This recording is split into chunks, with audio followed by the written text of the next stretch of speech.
اللہ اکبر، سبحان اللہ، الحمدللہ، استغفراللہ، الصلاۃ والسلام علیکہ یا رسول اللہ صلی اللہ علیہ وآلہ وسلم۔ بسم اللہ الرحمن الرحیم۔ ناظرین، اس وقت ہم لوگ جو کہ 50 سال، 60 سال، 70 سال، 80 سال سے گزر رہے ہیں، ہم لوگ ایک کرب سے گزر رہے ہیں جس کو ہم بیان نہیں کر سکتے۔ یہ کرب ہمارے دلوں کے اندر ہے اور ہم اس کو نکال بھی نہیں سکتے۔ اگر نکالتے ہیں تو یقین کیجئے کہ دیکھنے والے کا ریاکشن ہمیں بہت ایسا، ہمیں یقین کریں کہ ہمارے دل کو توڑ دیتا ہے۔ مسئلہ کیا ہے ناظرین کہ ہم لوگ جس عمر سے گزر رہے ہیں، ہم نے زندگیوں کی بڑی اونچ نیچ دیکھی ہے۔ ہم لوگوں نے جو اپنا ایک معاملہ دیکھا، اپنی زندگی دیکھی، ہم لوگوں کو کچھ تجربہ حاصل ہوا جسے اگر ہم نام دینا چاہیں تو ہم شعور کا نام دے سکتے ہیں۔ شعور کیا ہوتا ہے ناظرین؟ کہ اونچ نیچ دیکھنا اور کوئی معاملہ یا کوئی کام کرنے سے پہلے ہم لوگوں کو اندازہ ہو جاتا ہے کہ اس کا نتیجہ کیا نکل سکتا ہے، کیونکہ اس کے پیچھے ہمارے پاس ایک تجربہ ہوتا ہے زندگی کا۔ لیکن مسئلہ یہ ہے کہ یہ والا جو شعور ہے ہم لوگ استعمال نہیں کر سکتے، کیونکہ یہ جو نئی نسل ہے ناظرین، یہ سننے کو تیار ہی نہیں ہے، نہ یہ ہمارے تجربے سے فائدہ اٹھانا چاہتے ہیں، نہ یہ ہماری باتیں سننا چاہتے ہیں۔ ہو کیا رہا ہے کہ ناظرین بہت سارے ایسے لوگوں نے، بزرگوں نے چپ سادھ لی ہے، چپ اختیار کر لی ہے۔ یہ جو چپ اختیار کر لی گئی ہے ناظرین، یقین کیجئے کہ یہ ہمارے لیے جو ہے بڑا وہ عجیب ایک معاملہ رکھتی ہے، کیونکہ یہ جو چپ ہے، اس چپ نے ہمارے اندر بے چینیاں پیدا کر دی ہیں، اور اس چپ کی وجہ سے میں سمجھتا ہوں کہ ہم گناہگار بھی ہو رہے ہیں اس نئی نسل کی، جس کو ہم سنانا تو چاہ رہے ہیں لیکن سنا نہیں پا رہے۔ وجہ کیا ہے ناظرین؟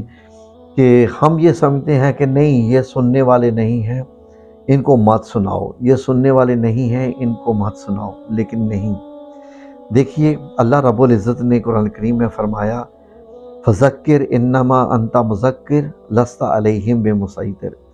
آپ کا کام ہے ذکر کرتے رہنا، آپ ذکر کرتے رہیں، یعنی سمجھاتے رہیں۔ یہ سمجھتے ہیں یا نہیں، یہ اللہ رب العزت کی مرضی ہے کہ اللہ تعالیٰ ان کو سمجھ بوجھ دیتا ہے یا نہیں۔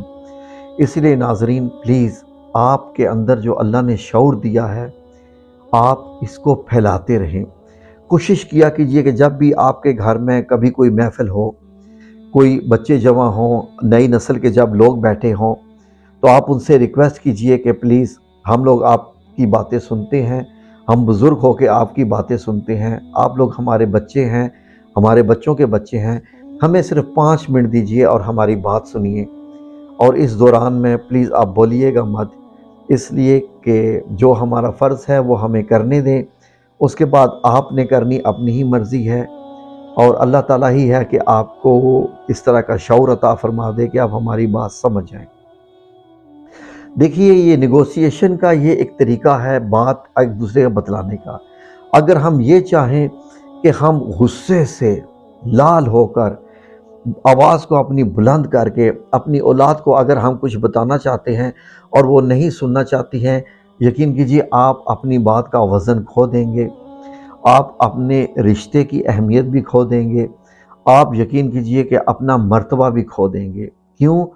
کہ کوئی بھی سیدھی بات بھی، جو کہ حق کی بات بھی ہو، حق والی بات بھی ہو، جب آپ زور سے چلا کے غصے سے اگلے پہ تھوپنے کی کوشش کرتے ہیں تو وہ بھی بات اثر نہیں کرتی، جبکہ وہ حق کی بات ہوتی ہے۔ اس لیے کوئی بھی بات ہے پیار سے، تحمل کے ساتھ اگلے سے وقت لیجئے۔ مجھے یاد ہے کہ جب ہم پریزنٹیشنز دیا کرتے تھے تو، یا جب ہمارے اس قسم کی ٹاکس ہوتی تھیں، ہمارے اندر جو ہے کہ جیسے مقابلے ہوتے ہیں، یا فار ایگزامپل میں کیونکہ مختلف جماعت سے، دینی جماعتوں سے میں وابستہ رہا ہوں، تو ہم لوگوں کا یہ اصول ہوتا تھا کہ اگر کوئی بندہ کوسچن کر رہا ہے اور وہ کوسچن یقین کیجئے کہ آپ کے لیے انتہائی برا ہے، آپ کو اس کا کوسچن بھی نہ پسند نہیں آ رہا، آپ اس کی رائے سے اتفاق بھی نہیں رکھتے، لیکن اس کا طریقہ یہ ہے کہ آپ اگلے سے کہیے کہ جناب بولیے، میں آپ کو پورا وقت دیتا ہوں، آپ اپنا موقف بیان کیجیے، اور اگلے کا موقف بڑے دھیرے سے سمجھداری کے ساتھ وقت دے کے سنیے اور سنتے رہیے۔ جب وہ کہے ٹھیک ہے جی میری بات مکمل ہوگی، پھر آپ اس سے بڑے احترام کے ساتھ کہیں کہ میں نے آپ کی بات پوری توجہ سے سنی، خاموشی سے سنی، سمجھ کے سنی۔ اب آپ سے میری یہ گزارش ہے کہ میری بات بھی پوری توجہ سے سنیے گا، اور بیچ میں آپ کی مہربانی ہوگی آپ مت بولیے گا، تاکہ میں اپنا پورا نظریہ، اپنا موقف آپ کے سامنے بیان کر سکوں۔ یقین کیجئے آپ کی بات سنی جائے گی، آپ کی بات کو اہمیت بھی دی جائے گی، کیونکہ آپ نے اگلے کو وقت دیا ہوتا ہے۔ یہ بات ہے طریقہ کرنے کا۔ اسی طریقے سے بچوں کے ساتھ بات کریں، بچوں کو اس طریقے سے آپ سمجھا سکتے ہیں، لیکن پہلے ان کی سنیے، ان کو موقع دیجیے، ٹھیک ہے؟ اپنا شعور پھیلائیے۔ اگر آپ اپنا شعور نہیں پھیلا رہے تو سمجھ لیجئے کہ ہم لوگ مجرم ہیں اس آنے والی نسل کے، کیونکہ اس آنے والی نسل کو اب آپ نہیں کنٹرول کر رہے، اب میڈیا، جو سوشل میڈیا ہے، وہ اس کو کنٹرول کر رہا ہے۔ ان کی تعلیم و تربیت سوشل میڈیا کر رہا ہے، کیونکہ ہم لوگ اب پیچھے ہٹ گئے ہیں۔ ہم نے ان کو چھوڑ دیا ہے، بالکل ہم نے ان کو کہنا بھی چھوڑ دیا ہے ان کے ساتھ دوستی رکھیں، ان کی بات سنیں، اور پھر اس کے بعد اپنی بات سنائیں، تو آپ کی بات بڑی ویلیو رکھے گی انشاءاللہ۔ لیکن پتھر پہ بھی اگر پانی کا قطرہ ایک ایک دن ہو کے پڑتا رہے تو پتھر میں بھی سوراخ ہو جاتا ہے، یہ ذہن میں رکھیے گا۔ اپنے آپ کو ایسے بچوں سے یا ایسی ایک باغی نسل سے اپنے آپ کو علیحدہ نہ کریں، اپنی کوششیں جاری رکھیے، ٹھیک ہے جی؟